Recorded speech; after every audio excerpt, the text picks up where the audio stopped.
नमस्कार, स्वागत है आप सभी का।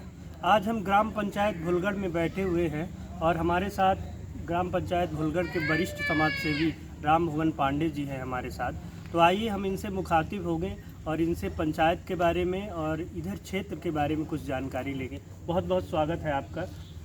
क्या आप बताएंगे ग्राम पंचायत की क्या विकास हुए और क्या यहाँ पे क्रेशर भी कई हैं, फैक्ट्री आपके बगल में है नवस्था, बहुत दिनों से क्या प्रभाव हुआ इस क्षेत्र में, फैक्ट्री का क्या हुआ, क्या रोज़गार मिला, कुछ बताएं आप। देखिए, ऐसा है जी कि फैक्ट्री के आने से जी यहाँ के लोगों को कोई फायदा हमको दिखता नहीं।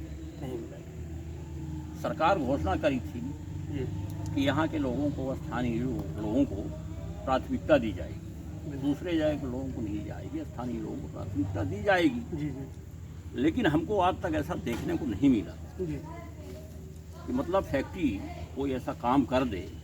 इसके पहले जेपी सीमेंट थी, तो बल्कि कुछ व्यवस्थाएं उसकी अच्छी थी। जी जी 14 गांव को उनने गोद में लिया था। अच्छा अच्छा, ये भी ग्राम पंचायत भी था क्या?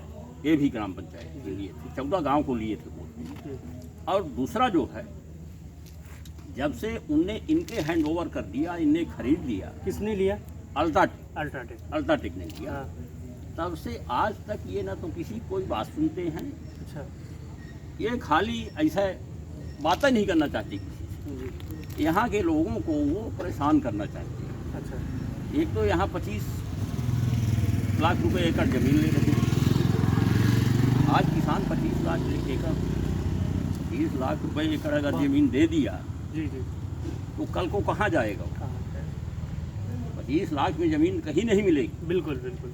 तो अगर 25 लाख लेता है तो 25 लाख में किसान को कोई तो से जमीन जैसे 25 लाख लेता है तो यहाँ रोजगार भी देता है अपने फैक्ट्री में कि कुछ नहीं, केवल कुछ 25 लाख? 25 लाख झूरा झाड़ दे दिया। हाँ। और हम चाहते ये थे, तो क्या इसका कुछ नुकसान भी होता है? जैसे ज़मीन लिया तो ज़मीन लेने के बाद क्या नुकसान होते हैं ग्राम के लोगों को, आसपास में क्या नुकसान होता है? देखिए नुकसान ये है हाँ।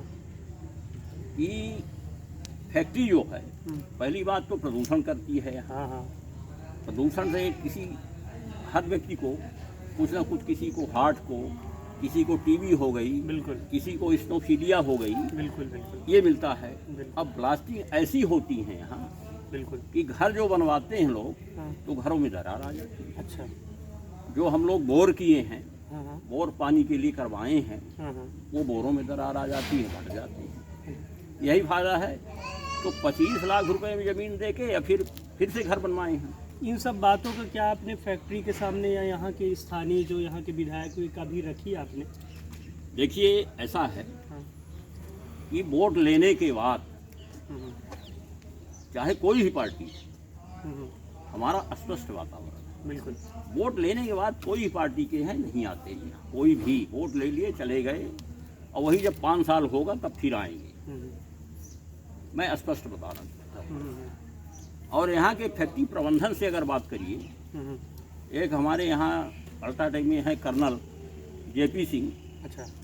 एक का 2 बार रोड के लिए उनको बात किया हमने कि हमारे भोलगढ़ से और ये आपके अल्ट्राटेक तक एक रोड बनवा दीजिए, जबकि जेपी के ज़माने में रोड ठीक थी। अच्छा। और जिस दिन से इन लोगों ने ले लिया, हम्म, रोड बनवाना नहीं चाहते। हम्म, आज बच्चे जाते हैं वहाँ पढ़ने सरदार पटेल में, बिल्कुल। तो पैदल जाना मुश्किल है। अच्छा। कम से कम 3-3 फुट के गड्ढे हैं वहाँ, अरे। पैदल नहीं जा सकता कोई। हमारे गांव का जो सरपंच है हम्म, वो तो बिल्कुल गूंगा है, हम्म, वो बोलता नहीं है किसी से हम्म, कि किसी को बोले, उसका मामला हल हो रहा है। हम्म, फैक्ट्री का कोई काम पड़ा तो एनओसी दे देता है वो, हम्म, कोई मतलब नहीं है उसको। तो यहाँ तो हमारा ग्राम पंचायत भोलगढ़ जो है, यहाँ केवल राजनीति में रोटी सेकते हैं। अंतिम सवाल ये कि क्या चाहते हैं आप, सरकार से क्या चाहेंगे और फैक्ट्री से क्या चाहते हैं, क्या मांग करना हम फैक्ट्री से तो कोई मांग नहीं करेंगे। फैक्ट्री वाले बातें नहीं करना चाहते, कभी फ़ोन लगाइए तो फ़ोन नहीं उठाते हैं। हम सरकार से चाहते हैं कि सरकार इसमें थोड़ा कड़ाई से पालन करे, इनके ऊपर लगाम लगाए कि यहाँ के लोगों को जो जिस लायक हैं उस लायक उनको रोजगार दे। बिल्कुल।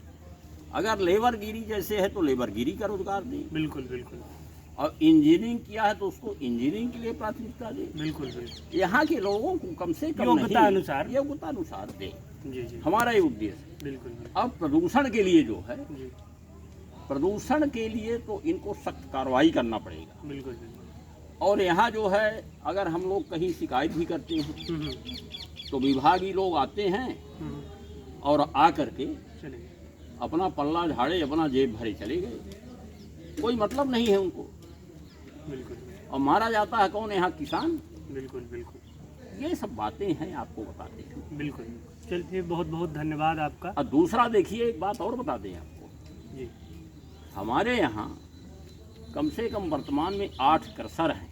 अच्छा, भोलगढ़ ग्राम पंचायत पंचायत में 8 क्रशर हैं। अच्छा, वो हमारे और भोलगढ़ से गांव से और खमरिया के सीमा से, हाँ हाँ मतलब हैं भोलगढ़े में, हाँ हाँ लेकिन सीमा जो है खमरिया है। हाँ। खमरिया ग्राम पंचायत भोलगढ़ में ही आता है। भोलगढ़ में ही आता हाँ, है। हाँ। खमरिया ग्राम पंचायत भोलगढ़ में ही आता है। हाँ हाँ तो ये क्रशर के चलते जितनी रोड है हमारे यहाँ की, हाँ हाँ ये इस रोड के लिए मैंने केपी त्रिपाठी जी से, राजेंद्र शुक्ला जी से बात करके इस रोड को मैंने बनवाया।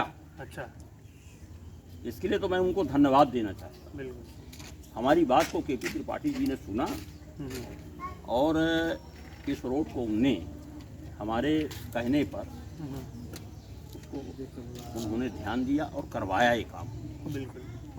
अब वो रोड आज ऐसी हो गई है कि मोटरसाइकिल से जाने में लगता है कि आदमी को कहीं पसुड़ी न टूट जाए, ऐसी रोड हो गई। और ये 8 क्रशर जो खुले हैं, इनकी किसी की भी खदान नहीं है, कोई आकर चेक करे, इनकी कहीं भी खदानें नहीं है। हाँ हाँ हाँ। ये पत्थर सब लाते हैं अल्ट्राटेक से, अच्छा, आपको बता दें। हाँ और अल्ट्राटेक से पत्थर लाके चलाते हैं, हाँ और वो भी ऐसी गिट्टी बनाते हैं कि आदमी गिट्टी ले जाए और छत डलवाए, और वो उसका कोई भगवान भरोसा नहीं है कि वो छत मजबूत है क्या है, 2-3 साल में वो हो जाएगा। ये सब मेरा थोड़ा चलिए। सरकार से हो, बिल्कुल बिल्कुल। न तो प्रदूषण विभाग सुनता है और न माइनिंग विभाग सुनता है।